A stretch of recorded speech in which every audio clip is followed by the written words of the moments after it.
வாழ்க வளமுடன்! பேராசிரியர் டாக்டர் துரை லோகநாதனின் வினாவிடை தத்துவச் சிறுகதைகளாம் அமுதச்சுடர் சேனலின் சார்பான வணக்கங்கள்.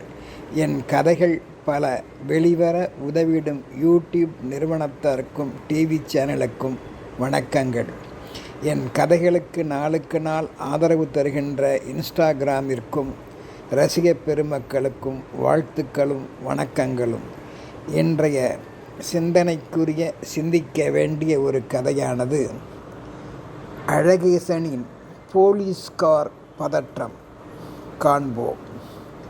உலகில் பலர் பல வேளைகளில் ஓர் இடத்தை பார்த்தாலோ, ஒரு பொருளை பார்த்தாலோ, ஒரு செயலை பார்த்தாலோ பழைய நினைவுகள் வந்து திக்குமுக்காடுவது உண்மையான ஒரு வகை நம்பிக்கைதான்.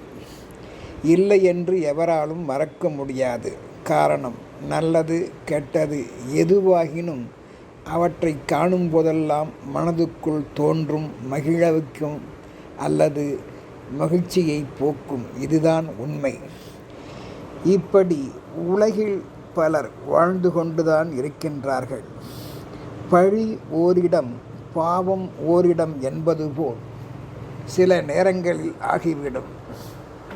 நாம் சும்மா இருந்தாலும் விதி என்பது கர்மாவின் செயலால் வீதியில் நடக்கையிலும் விடாது என்பதற்கு உதாரணமாயிற்று இந்த கதையின் கதாநாயகன் அழகேசனின் போலீஸ்கார் பதற்றம் என்ற சம்பவம். வீட்டில் முடங்கி கிடந்த அழகேசனை அன்று பார்த்து அவன் விதியானது வா வா என்று செல்லமாக அழைத்தது கடை வீதிக்கு. பொழுதுபோக்கிற்காகவும் சில வாங்கிடவும் சென்றான் அந்த அழகேசன். அந்த பெரிய கடை வீதியில் இவன் முன்னும் பின்னும் சிலர் பதற்றத்துடன் இவனை இடித்து கொண்டும் தள்ளிக்கொண்டும் தப்பி ஓடிக்கொண்டே இருந்தனர். ஏன் இவ்வாறு செய்கின்றார்கள்? இக்கடை வீதியில் என்ன பதற்றம்? யாரோ இவர்களை துரத்துகின்றனாரா? அல்லது ஏதோ ஒரு ஆபத்து நெருங்கி வருவதால் கடைவீதியில் இப்படிப்பட்ட பதற்றமா என்று அழகேசன் யோசித்திடும் வேளையில், அழகேசனுக்கு முன்னால் சற்று தூரத்தில் அருகில் ஓடியவன் ஏதோ ஒரு சிறு பைத்துணியை அழகேசன் கூடைப்பைக்குள் திரும்பி வந்து போட்டுவிட்டு மின்னலென தன் கூட்டாளியுடன் மறைந்து விட்டான்.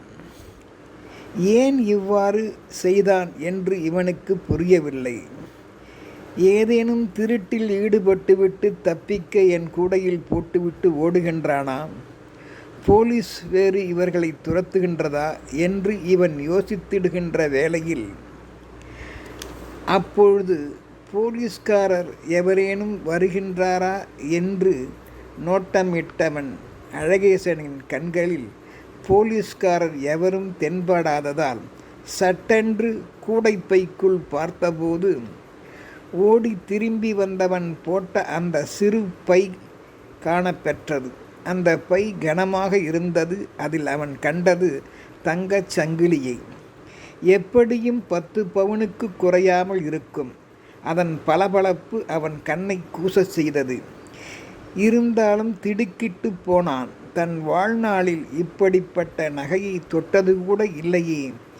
இன்று பார்த்து இப்பதற்றமான வேளையில் என் கண்ணில் பட்டிருக்கின்றதே என்று யோசித்ததோடு அல்லாமல், ஒருவேளை போலீஸ் வந்தால் நடந்ததை கூறி அவர்களிடம் இதை கொடுத்து விடலாம், நல்ல பெயர் வாங்கிவிடலாம் என்று யோசித்து கொண்டிருக்கின்ற பொழுதே தூரத்திலிருந்து போலீஸ் ஜீப் ஒன்று இவனை தனியே நிற்பவனை நோட்டமிட்டு அவன் கைப்பையையும் கூடைப்பையையும் நோட்டமிட்டவர்கள் இவன்தான் திருடன் என்று கருதி அந்த அழகேசனை மடக்கி பிடித்தனர். செய்வது அறியாது சொல்வது அறியாது தவித்தான். என்ன சொல்லியும் அவர்கள் கேட்கவில்லை. ஏறடா ஜீப்பில் என்றனர். ஐயா, சொல்வதை கேளுங்கள் என்றான்.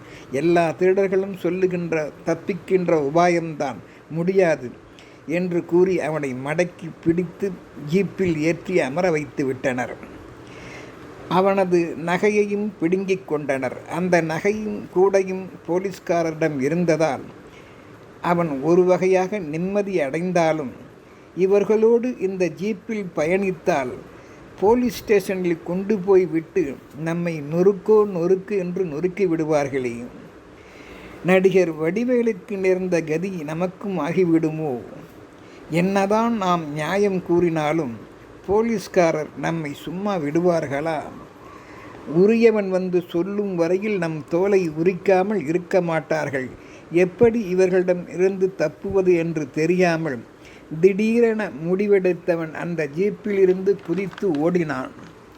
போலீஸ்காரர் கண்ணிலிருந்து தெரு பல தாண்டி ஓடியதால் எங்கு சென்றான் இந்த அழகேசன் என்று பலமாக தேட ஆரம்பித்தனர் போலீஸ்காரர்கள். துப்பறியும் நாயும் வரவழைக்க பெற்றது. அப்பொழுது அழகேசன் மாலை நேரம் ஆனதால் ஒளிந்து கொள்ள அந்த ஒரு வகையான வெளிச்சத்தில் ஒரு வீட்டின் பின்புறமாக ஓடி அந்த வீட்டின் உள்ளே உள்ள நெல் குதிரில் தனக்கு வசதியாக உள்ளது என்று கருதி அதில் ஏறி ஒளிந்து கொண்டான். அந்த வீட்டினர் யாவரும் அறியாத வகையில் இரவு 7 மணி வரை அந்த வீட்டின் நெல் குதிருக்குள் ஒளிந்தே கொண்டான். போலீஸ் உண்மைகளை தெரிந்து கொண்டு திருடனை கண்டுபிடிக்கும் வரையில் நாம் இதில் பதுங்கிவிடலாம் என்ற நம்பிக்கையில் யோசித்து கொண்டிருந்த பொழுது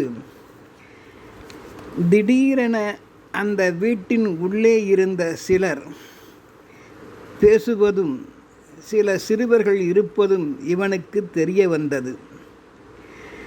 ஒருவேளை அவர்கள் பார்த்துவிட்டால் நிச்சயம் பார்த்திருக்க முடியாது நாம் குதிரைக்குள் ஏறியதை என்று நினைத்து கொண்டான். பின்பக்கமாக போலீஸ்கார் வந்துவிட்டால் குதிரின் பக்கம் வந்து பார்த்துவிட்டு சென்று விடுவார்கள், நம்மை அடையாளம் காண முடியாது என்று எண்ணிக்கொண்டிருக்கின்ற அந்த வேளையில் அந்த வீட்டில் உள்ளே ஒரு சிறுவர்கள் இருவரும் பேசிக்கொண்டது இவனை திடுக்கிட வைத்தது.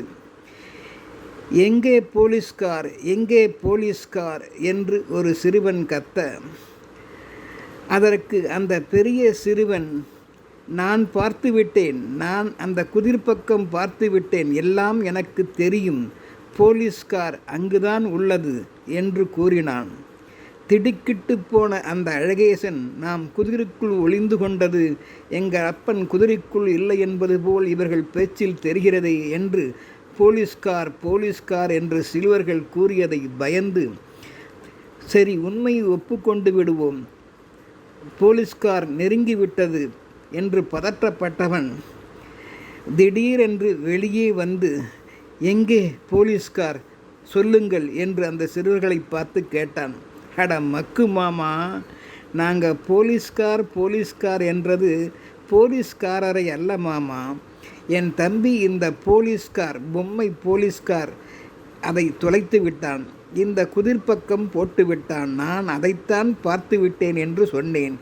நீங்கள் நல்லவர் போல் தெரிகிறது, உள்ளே இருந்து போலீஸ்கார் போலீஸ்கார் என்றவுடன் பயத்தில் வெளிவந்து விட்டீர்கள் என்று இவர்கள் பேசிக்கொண்டிருக்கின்ற பொழுது அந்த வீட்டின் உள்ளே இருந்த முரட்டு ஒரு பெரியவர் அங்கே வந்து, என்னப்பா இது, போலீஸ்காரர் வீட்டிலேயே போலீஸ்கார் போலீஸ்கார் என்று கத்துகிறீர்கள் என்றவுடன் மீண்டும் பயந்து போனான் அழகேசன். உண்மையை கூறிவிட்டான், நடந்ததை ஒன்றுவிடாமல். உடனே அந்த போலீஸ்கார் அருமைதுரை என்பவர் சப் இன்ஸ்பெக்டர் என்பது அழகேசனுக்கு தெரியாது. நடந்தவற்றை உண்மையை அவன் கூறியதால் அவனை விடுவித்து அவனை போகச் செய்தனர். ஆனால் சிறுவர்கள் அப்போது சிரித்து கொண்டே அழகேசனை பார்த்து, அட மக்கு மாமா, என் தம்பியோட விளையாட்டு பொம்மை போலீஸ்கார் ஒன்று காணாமல் போய்விட்டதை நினைத்து அவன் அழுதான், அதைத்தான் நான் கண்டுபிடித்து விட்டேன் என்று கூறினேன். நீங்களோ உங்கள் சூழ்நிலையில் அந்த விளையாட்டு பொம்மை போலீஸ்காரை போலீஸ்காரர் என்று நினைத்து விட்டீர்கள் போல் உள்ளது என்று கூறியதும் வெட்கப்பட்டு வேதனைப்பட்டான் இந்த அழகேசன். இப்படித்தான் சிலர் அரண்டவர் கண்ணுக்கு இருண்டதெல்லாம் பேய் என்பது போல் தோன்றும்.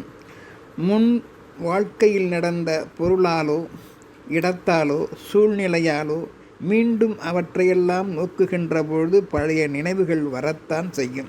எனவே நல்ல நினைவுகள் வந்து நம்மை வாழ வைக்க நல்ல சிந்தனைகளோடு எண்ணம் சொல் செயலில் ஒழுங்குபட்டு வாழ்வோமாக. வாழ்க வளமுடன்.